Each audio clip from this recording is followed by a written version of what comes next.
E aí galera, beleza? No vídeo anterior deixamos a questão sobre o artigo 6º. A questão, apesar de ter caído no concurso para promotor do estado do Paraná, foi uma questão muito fácil.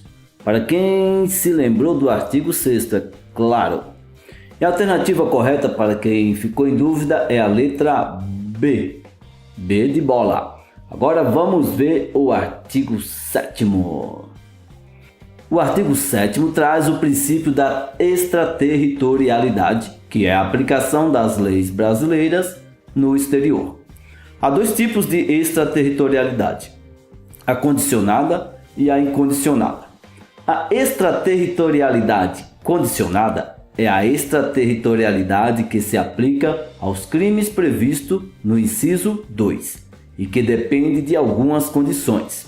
E essas condições estão previstas nos parágrafos 2º e 3º. Já a extraterritorialidade incondicionada é aquela que não depende de condições, ou seja, a lei brasileira será aplicada diretamente.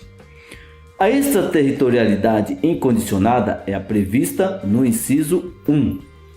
O artigo 7º é daqueles artigos que infelizmente temos que decorar, pois ele é bem claro e direto e também bem chato. Vejamos detalhadamente o artigo 7º. Extraterritorialidade. Artigo 7º. Ficam sujeitos à lei brasileira, embora cometidos no estrangeiro. Inciso 1. Os crimes contra a vida ou a liberdade do presidente da República. Nesse caso, veja que qualquer crime contra a vida ou contra a honra do presidente da República será apurado com base na lei brasileira. Vamos em seguida. Letra B. Contra o patrimônio ou a fé pública da União, do Distrito Federal, de Estado, de território, de município, de empresa pública, sociedade de economia mista, autarquia ou fundação instituída pelo poder público. Essa letra B, a linha B, sem nenhuma dificuldade, né? Simples e direto. Letra C, contra a administração pública por quem está a seu serviço. Cuidado que isso aqui pode incluir tanto o funcionário público efetivo, né, como quem esteja também apenas exercendo cargo ou função pública provisoriamente, ou na qualidade de funcionário público, nos termos do artigo 327 do Código Penal, né? A letra D, de genocídio, quando o agente for brasileiro ou domiciliado no Brasil. Sobre o crime de genocídio, para quem tiver interesse, ele está previsto na Lei 2.889 de 1956. Agora vamos ao inciso 2º. Inciso 2º, né? Ficam sujeitos à lei brasileira, embora cometidos no estrangeiro. Inciso 2º. Os crimes que, por tratado ou convenção, o Brasil se obrigou a reprimir.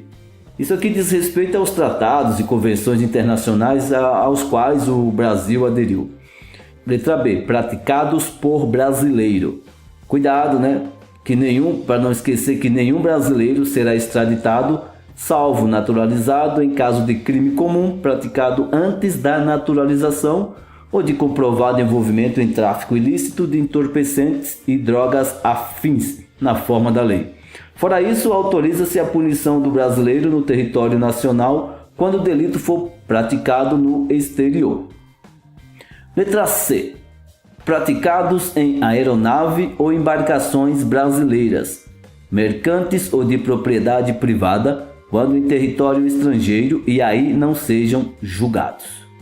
Nesses casos, aplica-se a lei brasileira desde que o crime não seja julgado no território em que foi praticado. Cuidado com isso. Parágrafo 1º. Nos casos do inciso 1, o agente é punido segundo a lei brasileira, ainda que absolvido ou condenado no estrangeiro. Muito importante isso. Esse parágrafo 1º traz, na verdade, a extraterritorialidade incondicionada, certo? Nos casos dos crimes do inciso 1, o agente é punido segundo a lei brasileira, ainda que mesmo que absolvido ou condenado no estrangeiro, tá? mesmo que haja absolvição no estrangeiro. Isso não impedirá um novo processo no Brasil e uma possível condenação. O contrário também pode acontecer. Mesmo que o réu seja condenado no estrangeiro, o juiz brasileiro poderá absolvê-lo. Ok? E vamos ao parágrafo 2º. Nos casos do inciso 2, a aplicação da lei brasileira depende do concurso das seguintes condições. Então, o parágrafo 2º vai trazer as condições necessárias para a aplicação da lei brasileira fora do território nacional quando se tratar de crimes do inciso 2, certo? Veja bem. E as condições são as seguintes: entrar o agente no território nacional. Sobre o território nacional, nós vimos o artigo 5º do Código Penal, né? Letra B, ser o fato punível também no país em que foi praticado.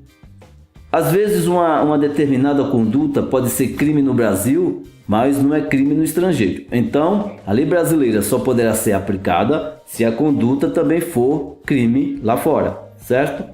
Letra C, estar o crime incluído entre aqueles pelos quais a lei brasileira autoriza a extradição. Aqui sobre a extradição, há algumas observações importantes. Primeiro, nenhum brasileiro será extraditado salvo naturalizado em caso de crime comum praticado antes da naturalização ou de comprovado envolvimento em tráfico ilícito de entorpecentes. Isso aí vocês estão cansados de saber. Outra observação é que o estrangeiro não poderá ser extraditado por crime político ou de opinião. Isso também todo mundo sabe.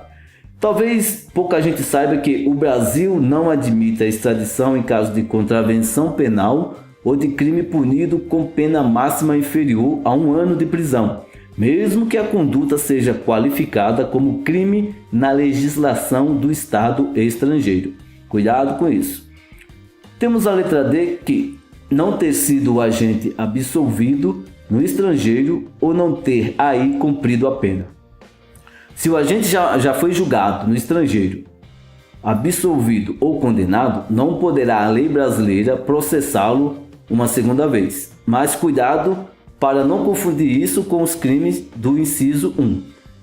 Essa letra D é uma das condições previstas no parágrafo 2º. Cuidado com isso.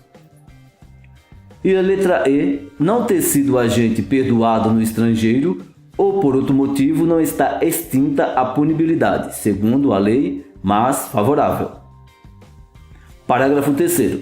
A lei brasileira aplica-se também ao crime cometido por estrangeiro contra brasileiro fora do Brasil, se reunidas as condições previstas no parágrafo anterior, e não for pedida ou foi negada a extradição, e B, houver requisição do ministro da Justiça. Então é isso aí, gente. Esse artigo 7º, como foi dito, é mais decoreba de que interpretação, ok? Agora vamos deixar uma questão para ver se você consegue resolver. É de uma prova da OAB de 2013. Um grande abraço, sucesso e aí, se vira nos 30 que no próximo vídeo nós daremos a resposta. Valeu, tchau!